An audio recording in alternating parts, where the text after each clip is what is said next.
I'm okay, I'm fine. Kincana, kincana, teng neng neng neng neng. Ku menahan rasa sakit, rasa sakit. Few moments later.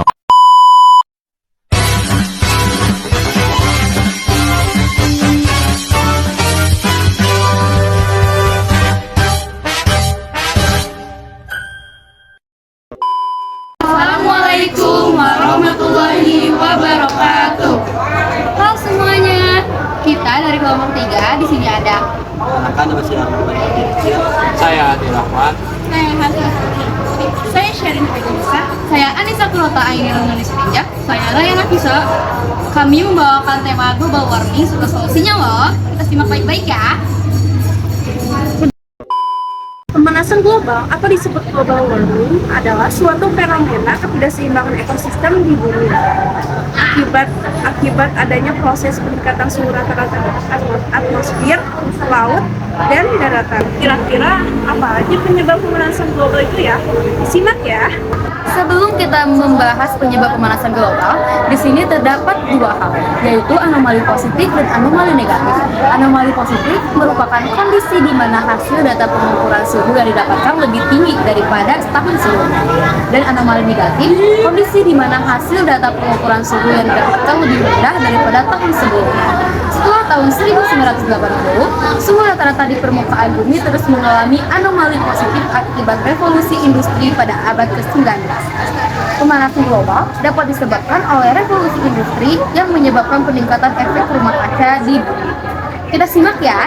Penyebab terdirinya penipisan lapisan ozon, molekul yang terdiri atas 3 atom oksigen atau disebut O3 dan merupakan salah satu gas penyusun lapisan atmosfer bumi. Lapisan ozon di stratosfer bumi akan menyerap energi radiasi ultraviolet yang sangat tinggi dan mengubahnya menjadi energi panas bumi sebelum mencapai permukaan bumi.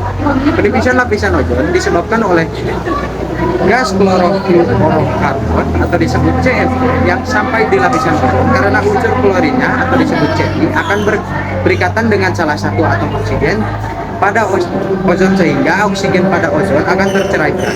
Saat lapisan ozon menipis, maka akan menyebabkan suhu bumi meningkat dan menimbulkan penyakit kanker kulit pada manusia. Penyebab pemanasan global berikutnya adalah gas rumah kaca, gas yang dapat menyebabkan terjadinya efek rumah kaca di bumi.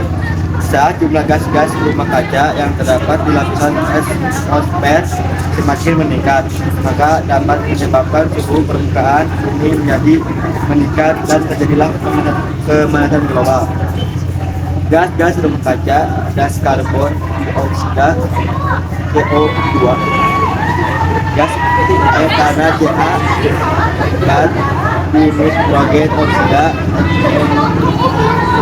N2O, klorofluorokarbon CFC, asal gas-gas rumah kaca, penggunaan kendaraan, industri, aktivitas pabrik untuk gas karbon dioksida CO2, sampah organik dan kotoran hewan untuk gas metana, pembakaran hutan dan bahan bakar fosil untuk gas nitrogen oksida N2O, pendinginan ruangan dan kulkas untuk gas klorofluorokarbon CFC. Rumah kaca, kondisi di mana sinar matahari yang sampai di atmosfer bumi akan diserap oleh gas rumah kaca yang kemudian dipancarkan kembali lalu dipantulkan dan terjadi secara berulang-ulang sehingga membuat bumi menjadi hangat. Yang keempat, hemat air. Produksi air bersih dan pengolahan air limbah memerlukan energi, dan penggunaan energi ini dapat menghasilkan emisi gas rumah kaca. Dengan mengurangi konsumsi air, kita dapat mengurangi kebutuhan akan energi untuk siklus air tersebut. Yang kelima, menanam pohon atau reboisasi. Pohon-pohon yang tumbuh selama reboisasi dapat menyerap CO2 dari udara dan menyimpannya dalam bentuk karbon dalam biomasa mereka. Hal ini membantu mengurangi jumlah CO2 yang berkontribusi pada efek rumah kaca. Solusi pemanasan global yang pertama adalah menggunakan transportasi umum dan sepeda. Gas CO dan CO2 hasil pembakaran kendaraan telah menyebabkan kerusakan yang signifikan pada lapisan ozon. Dengan melakukan hal ini, kita dapat mengurangi dampak pemanasan global dari kerusakan lapisan ozon. Yang kedua, meminimalkan penggunaan peralatan yang mengandung CFC. CFC juga mengandung gas kimia yang bersifat merusak bagi lapisan ozon di atas sana. Jadi, penting bagi kita untuk mengurangi penggunaan alat-alat yang menghasilkan CFC sebagai residunya. Yang ketiga, mematikan perangkat elektronik saat tidak terpakai. Dengan mengurangi konsumsi energi, kita juga dapat mengurangi emisi gas rumah kaca penyebab pemanasan global. Yang keempat, hemat air. Proses produksi air bersih dan pengolahan air limbah memerlukan energi. Dan penggunaan energi ini dapat menghasilkan emisi gas rumah kaca.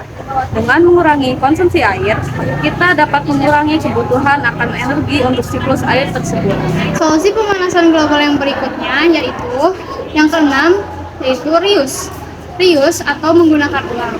Menggunakan kembali barang-barang atau bahan-bahan yang masih dapat digunakan setelah pemakaian awalnya. Contoh termasuk mengisi ulang botol air minum, mendaur ulang kemasan, atau mendonasikan barang-barang bekas yang masih berfungsi daripada membeli baru. Yang ketujuh, ada reduce. Reduce adalah upaya mengurangi penggunaan barang yang berpotensi menjadi sampah. Tentu saja, upaya mengurangi penggunaan barang ini agar lingkungan hidup lebih terjaga dan terhindar dari kerusakan. Yang kedelapan, ada recycle.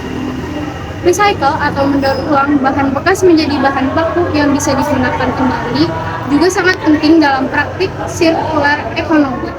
Contohnya, perusahaan makanan dapat mendaur ulang limbah sayuran dan buah-buahan untuk membuat pupuk organik yang kemudian digunakan untuk pertanian organik.